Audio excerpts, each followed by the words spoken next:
All the detectives in the world and all the homicide divisions know very well that no human can commit the perfect crime. On the contrary, every murder that takes place, no matter how well planned, has at least one weak point, and that is what can lead to the perpetrators.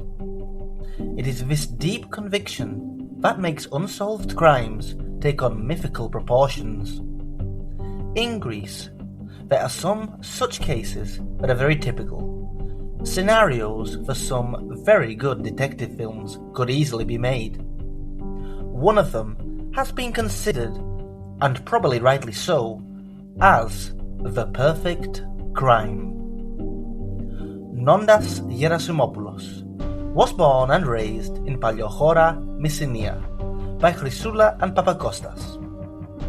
Apart from his father, his grandfather was also a priest, so Nondas grew up with his three brothers in an ecclesiastical atmosphere that he later installed into his own family.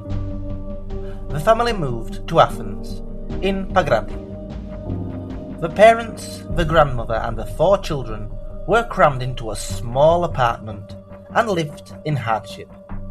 Nevertheless, Nondas studied medicine, his brother became a pharmacist, while his third brother and sister became lawyers.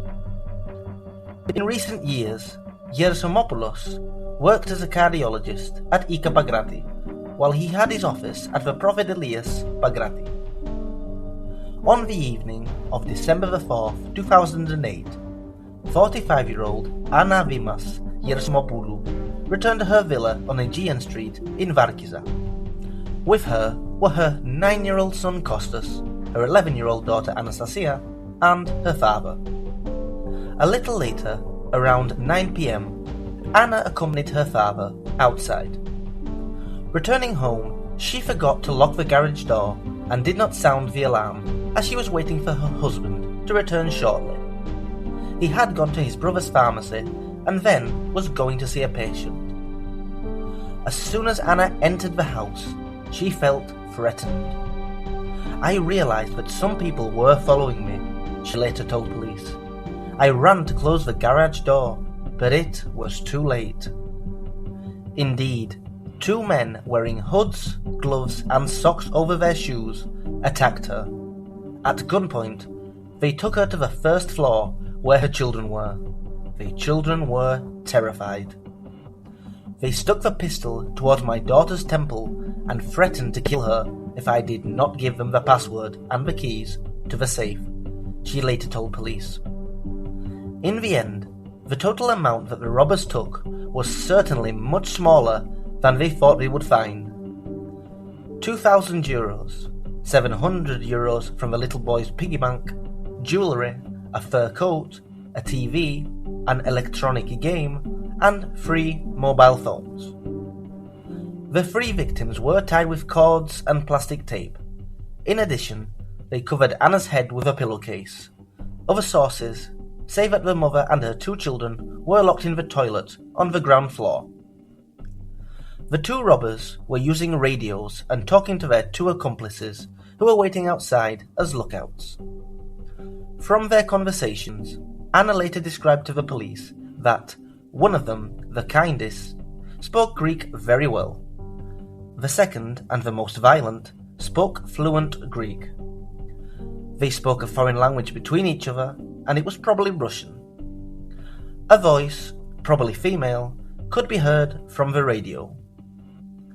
The robbers went to the kitchen where they sat down and ate a sweet that Anna had made for her children and drank a bottle of whiskey what they found in the cellar of the house whilst waiting for Gerasimopoulos to return.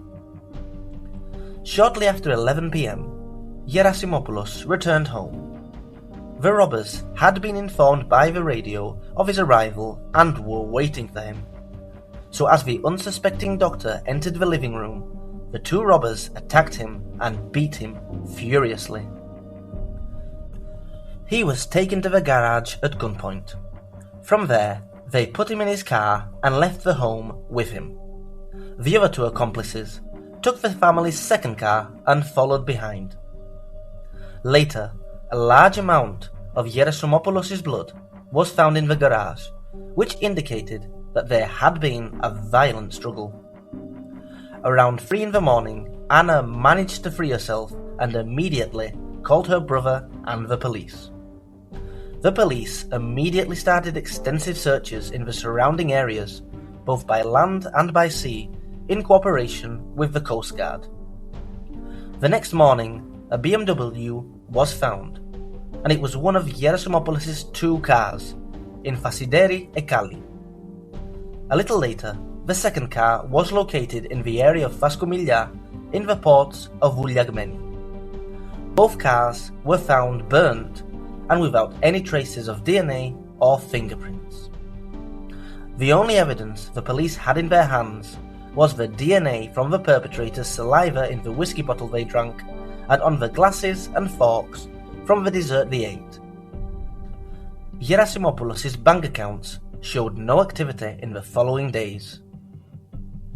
The first suspicions for intentional or unknown participation fell on 45-year-old Katie. Katie was the Georgian domestic helper of the family who worked with them as a housekeeper for the last 10 years. It seemed suspicious to the police that just 5 days before the crime, the woman had taken a 2-month leave to go away for a few days to her homeland. After contacting her, the police asked her to return immediately to testify. Although a relatively introverted person, Katie maintained good relations with many of her compatriots and tried to help them find work. A month before the incident, she had visited the son of a friend of hers in prison to offer him financial assistance. However, her testimony did not offer anything to the investigations, and no evidence was found against her. Besides, Anna Gerasimopoulou stated that she was a very good woman, and she was sure that she could not have had any participation. As the days went by, the police started looking for the possible corpse of the cardiologist, while the divers of the Coast Guard were scanning the coastline. Men of the Hellenic police were looking in the landfills and wells in the surrounding areas. And then suddenly, in the wells, they discover not 1, but 4 corpses. However, none of the corpses belonged to Gerasimopoulos, while the corpses were part of another case. Long after the disappearance of Gerasimopoulos, 4 letters appeared. The first letter was sent to Anna Gerasimopoulou. The second was sent to the journalist Yanis Vaska. The third letter, which had telephone instructions, were given by an unknown person to the private investigator Andreas Andrikopoulos. The stranger directed him to Megara on the 39th kilometer of the national roads Athens-Corinth, where he found a letter under a brick. The fourth letter, on Parnithos Avenue, was found in the same matter. All the letters were written by the same hand, misspelled and unedited, and asked for €1 million to provide information about Nondas Gerasimopoulos. The police, however, classified them as pranks. In the following years, the police made 5 arrests of foreign gangs operating in the area. However, none of these gangs were ever linked to Gerasimopoulos. On Friday, February 13th, 2009, Angeliki Nicolouli dedicated a show of hers, Lighting the Tunnel, to the Gerasimopoulos case.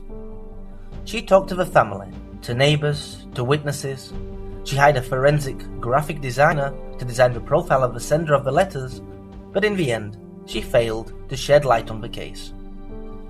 Here I have to remind and congratulate the specific show that in several cases, she has actually solved cases and helped to track down people. Theory 1. The goal was abduction. But if the kidnapping was the goal, then the perpetrators would not bother to collect money and valuables from the home, as they would later have received much more in ransom. And if they were kidnappers, why did they not ask for a ransom? One possible answer would be that perhaps Gerasimopoulos died by their hands and they were afraid to fake the ransom. However, similar abductions have shown that the abductors, even if their hostage is dead, pretend that they are alive until they receive the ransom. Theory 2. The only goal was robbery.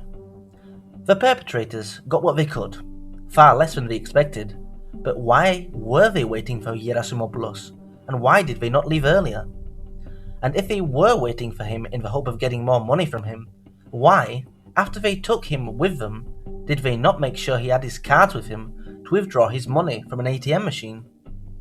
And why did they burn the two cars, which were worth more than €80,000, instead of selling them on the black market and making extra money? Theory 3. The goal was robbery, and then misleading the police. Police have expressed the following thoughts on this case. We are dealing with a crime that occurred during the act of another. Gerasimopoulos was most likely fatally injured or killed during a fight with the perpetrators in the garage of his home. The perpetrators then decided to take the body with them in order to save time and mislead the investigators. Both cars were later burned for the same reason. In this case, however, why from the beginning and while he was still alive did the perpetrators take Gerasimopoulos to the garage, if they did not intend to take him with them, and this decision came later? In 2019, the file Nondas Gerasimopoulos was closed and officially entered into the police archives under the category Unsolved Crimes Cold Case. His robbers, kidnappers, and possibly murderers may have been arrested and imprisoned. They may have died or been killed. But they may also still be living free on the streets among us.